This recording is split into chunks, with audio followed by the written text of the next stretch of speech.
Buongiorno cari amici, ben ritrovati in questo spazio in mia compagnia. Oggi parliamo della Luna nei segni zodiacali. Perché questo argomento? È chiaro, è presto detto. La Luna, come abbiamo già visto in altre condivisioni, in altre pillole, ha un influsso estremamente potente su quello che sono gli aspetti della nostra esistenza, della nostra vita, poiché agisce fin a partire dai nostri umori, dalla nostra più o meno apertura verso il prossimo, sulla nostra immaginazione, i nostri sogni, dunque il nostro inconscio, ma agisce anche dal punto di vista più pratico, più pragmatico, anche per tutto quello che sono la crescita, può essere addirittura la crescita dei capelli o delle semine, delle semenze in campo, l'aumentare o il diminuire delle maree e così via. Dunque abbiamo già parlato ampiamente di questi aspetti che sono collegati alla fase ascendente o discendente, crescente o calante, ma non abbiamo mai approfondito, almeno fino ad ora, cosa rappresenta la Luna quando passa in determinati segni zodiacali e che cosa e in che termini influisce collegato appunto a questo raggio lunare che si colora dei valori della stella, insomma del segno zodiacale attraverso cui va a transitare. Dunque teniamo già in conto che il fatto stesso che i vari segni appartengano a un elemento piuttosto che un altro è indicativo sulle tempistiche e su alcuni dei significati che sono proprio collegati al valore dell'elemento. Dunque partendo da Ariete, che appartiene all'elemento fuoco, abbiamo appunto una luna buona, buonissima per i nuovi inizi o per i raccolti di quello che deve essere consumato per esempio velocemente, proprio perché il fuoco brucia e arde tutto rapidamente. E dunque possiamo per esempio aumentare la fortuna quando è chiaramente in fase crescente, legata a viaggi, notorietà pubblica e sul lavoro, cambiamenti di posizione sociale, nuovi inizi, ok? E invece per quanto riguarda ad esempio la luna calante possiamo occuparci invece di rimuovere ciò che non va bene, questo è sempre, ma per esempio per quanto riguarda la ritualistica con la luna calante sono ottimi gli esorcismi o la liberazione dai malanni perché abbiamo Ariete associato a Marte che è eccellente per quanto riguarda appunto la cura soprattutto di recuperi post incidenti, post operatori, tagli, ferite, ma anche proprio il recupero in generale della salute. Dunque, sempre dal punto di vista della ritualistica, con la luna crescente, appunto, incrementiamo questi aspetti e anche la salute e l'energia generale. Allora, come abbiamo visto, questa luna cosa fa? Amplifica, perciò aumenta e diminuisce, contrae le forze che sono collegate al segno zodiacale. Lo abbiamo visto bene con Ariete, adesso vediamo invece Toro. Toro è collegato all'elemento terra, dunque i tempi dell'elemento terra non sono quelli dell'elemento fuoco, cioè laddove il fuoco presto brucia, presto consuma, la terra invece richiede una tempistica maggiore, ma determina cose forti e durature. Ad esempio, quello che viene seminato, per esempio, in luna in toro, non cresce rapidamente, ma cresce forte e bene. Adesso invece veniamo a il vedere nella ritualistica quello che possiamo ottenere osservando la posizione della luna e rispettando appunto la luna nel segno del toro. A questo punto colleghiamo il significato dell'elemento terra, colleghiamo la capacità che il toro ha nelle acquisizioni materiali e noi appunto con luna crescente in toro possiamo concentrarci su quelle che sono le richieste di natura materiale. mentre quando è calante andiamo appunto a rimuovere il superfluo. Perciò se dobbiamo per esempio liberarci di qualcosa che non ci serve, ma possiamo perfino intentare di vendere delle cose che non sono più adatte a noi o che sono di troppo, possiamo farlo con la luna in toro e magari se siamo fortunati per esempio che capiti a ridosso del giovedì o del venerdì, la cosa calza ancora meglio perché comunque va a proteggere quelli che sono i guadagni o le compravendite. Per quanto riguarda invece i gemelli, ecco che abbiamo qui un qualcosa che è fuori un po' dal controllo perché siamo in un segno di aria, dunque non è facilmente controllabile o etichettabile o definibile. È un elemento velocissimo, di difficile contenimento, appunto non, come ho detto, avendo queste caratteristiche può essere utilizzato però per tantissimi aspetti e soprattutto per quello che riguarda gli aspetti del mentale. Dunque possiamo per esempio sfruttare questa luna e gli influssi di questa luna per quello che sono i lavori intellettuali oppure nuove invenzioni, nuove scoperte, ma attenzione, abbiamo alle spalle Mercurio e Mercurio è ottimo anche per quello che sono le operazioni legate alla longevità, alla salute, ma anche alle scienze, alle arti. Sappiamo che Mercurio appunto è collegato con la conoscenza e dunque anche per l'attività divinatoria. Allora, in luna crescente, dunque, potremmo essere appunto più propensi a utilizzare questi influssi per favorire per esempio le unioni, ehm, eh, no, scusate, le transazioni, non le unioni, le transazioni, dunque gli scambi, i commerci in generale. Ottimo dunque per quanto riguarda la ritualistica, la consacrazione di talismani, amuleti e l'aumento delle facoltà mentali e intellettive. Dunque possiamo chiedere appunto di accrescere il nostro potenziale laddove appunto sia necessario una maggiore concentrazione, un maggiore rendimento scolastico ad esempio o comunque in generale per quello che sono gli studi è importante, ecco, sfruttare questo influsso. Veniamo invece al cancro. Il cancro appartiene alla Luna, cioè il segno zodiacale cancro ha come dominatore planetario proprio la Luna. Dunque possiamo già immaginare quale effetto possa manifestarsi laddove già c'è una Luna presente che passa ancora attraverso dei gradi per cui il suo influsso si raddoppia e diventa dunque più incontrollabile, diventa più instabile. In effetti già sappiamo quanto la Luna sia mutevole sugli umori e sulle emozioni delle persone, dunque immaginiamo e teniamo a mente appunto che possa portare alla superficie stati d'animo che sono latenti, sono nascosti e di cui non siamo sempre consapevoli. Dunque è un ottimo momento per andare a fondo di se stessi, per indagare appunto, per analizzarsi e guardarsi dentro. Dal punto di vista appunto della ritualistica,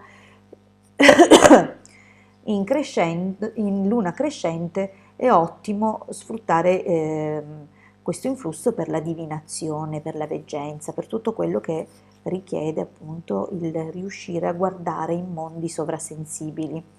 Mentre per quanto riguarda il lavoro su di sé, in luna crescente appunto amplifica i doni di veggenza e questi talenti occulti, ma in luna calante possiamo appunto sfruttare questi influssi per rimuovere magari qualche emozione repressa, per liberarla e lasciarla andare e per fare un lavoro di correzione.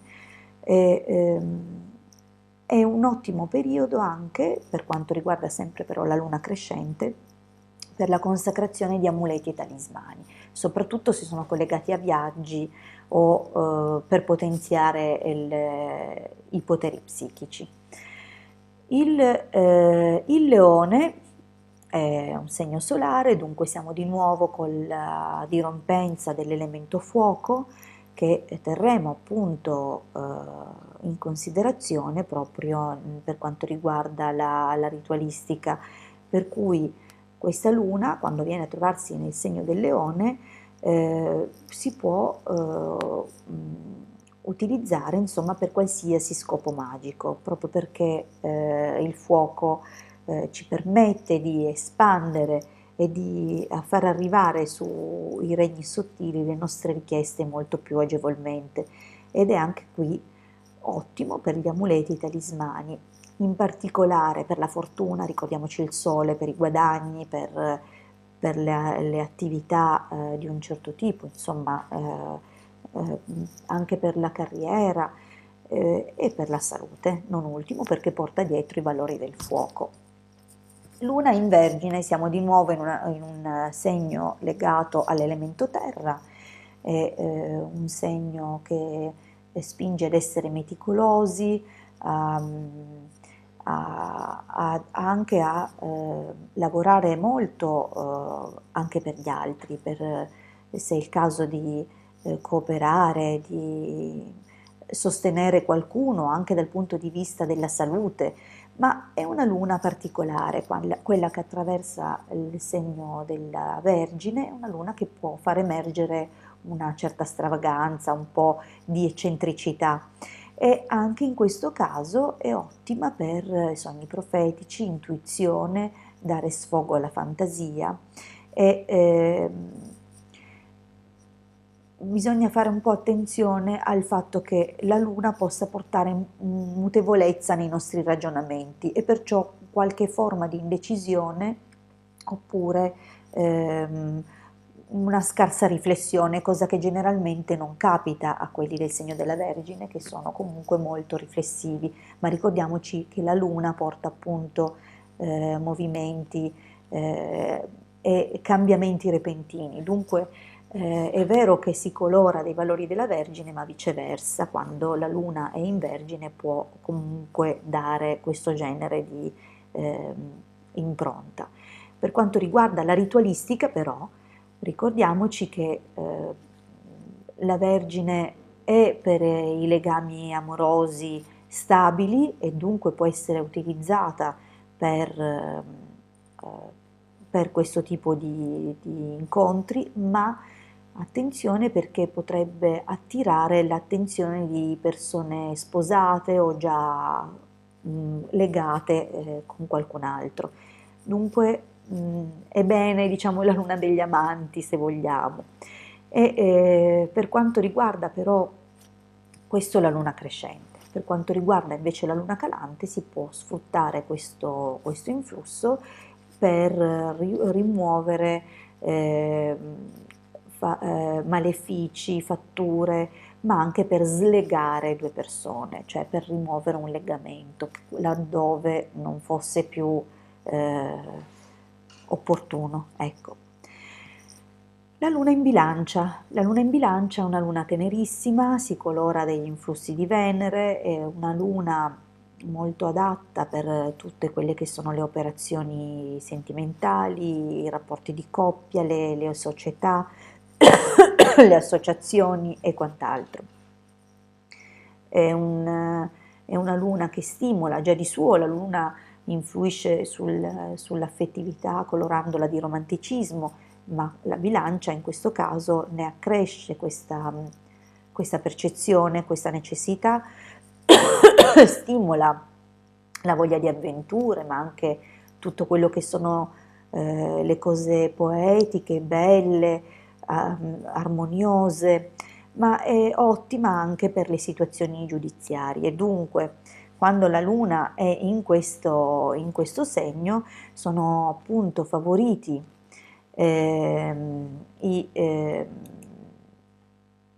sono favoriti i legamenti, sono favoriti le operazioni per ottenere giustizia.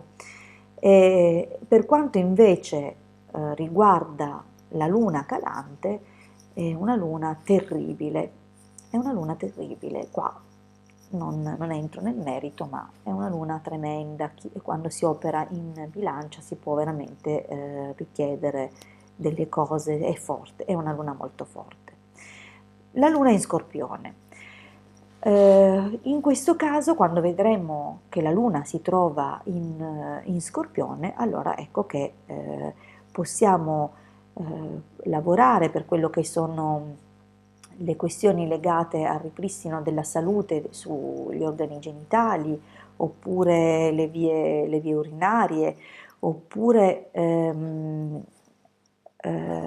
anche se è calante, rimuovere insomma infezioni e cose del genere. Per quanto riguarda però le operazioni prettamente magiche, è una luna che si presta benissimo sia per qualunque tipo di operazione, perciò dalle bianche alle nere, passando anche per la rossa, insomma va benissimo anche per la consacrazione di talismani e può essere ottima comunque per operazioni complesse, perché è una luna che regge bene operazioni più particolari, anche più lunghe. È ottimo anche per restituire, insomma, qualche regalo astrale che abbiamo ricevuto e per ridarlo ai nostri amici che ci hanno fatto questo regalino. La luna in Sagittario invece è una luna che porta ad occuparsi di giustizia, imparzialità dei giudizi, spinge o stimola studi scientifici, letterari, la longevità, la buona salute e in particolare se ci troviamo appunto su un giovedì o il venerdì o comunque nelle ore di Giove e di Venere.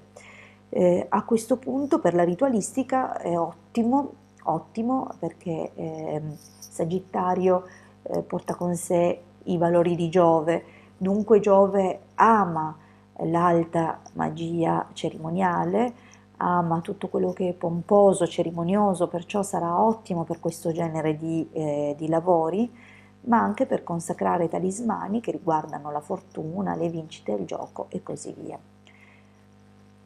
Vediamo invece la luna in Capricorno, è una luna di nuovo che si colora dei valori dell'elemento terra e dunque si presta molto per quello che sono le operazioni di dominio ma anche di richiesta e di protezione degli spiriti elementali, soprattutto legati all'elemento terra.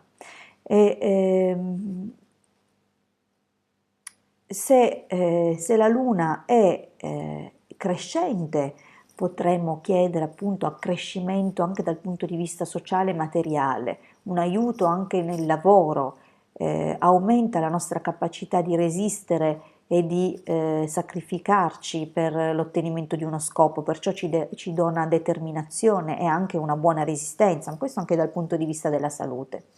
Invece quando siamo in luna calante è una luna che si presta per le arti oscure.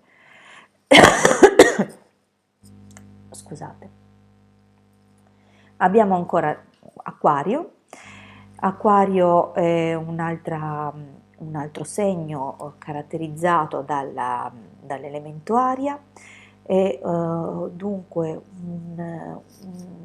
un periodo, un influsso che stimola il nostro mentale, nuovi progetti, nuove idee, soprattutto se hanno una colorazione futuristica, una connotazione legata appunto alle tecnologie, a quello che è l'ingegneria, la progettazione di cose nuove. Dal punto di vista della ritualistica vengono esaltate le emozioni e l'intuito. Dunque è un momento propizio per conoscere le proprie facoltà psichiche, accrescerle, consacrare talismani che appunto incrementino la nostra capacità di immaginazione, ma anche di invenzione, cioè la nostra capacità di creare cose nuove e soprattutto che siano utili per la collettività. Eh, Resta dunque la luna in pesci e pesci fa di nuovo parte del dominio di Giove, è un segno d'acqua e dunque andiamo a combinare queste due caratteristiche per cui c'è un accrescimento, una positività, una certa fortuna che però riguarda non solo le cose materiali ma anche una capacità di interiorizzare e di connettersi con i mondi extrasensibili. E infatti sono ottime queste giornate in cui la luna si colora appunto del segno dei pesci e transita questo segno per lavorare appunto sulle emozioni e sull'intuito. È adatto per rituali che accrescono proprio le facoltà psichiche laddove la luna è in crescendo. Quando diminuisce possiamo utilizzarla per allontanare tutto quello che è per esempio un legame che non funziona più o certe caratteristiche per allontanare un po' la sfortuna o i comportamenti che tendono a procacciarsi la sfortuna. E dunque valutiamo bene quando è in crescita e quando è in calo e ricordiamoci appunto che possiamo sfruttare la luna crescente in pesci soprattutto per aumentare le facoltà psichiche e la connessione insomma con i mondi del sottile, dell'ultrasensibile. Ho detto tantissimo, spero di non avervi annoiato perché è un video particolarmente lungo, però la carrellata purtroppo di tutte le costellazioni, cioè di tutti i segni zodiacali, richiedeva un pochettino di tempo. Vi ringrazio comunque per avermi seguito fino qui.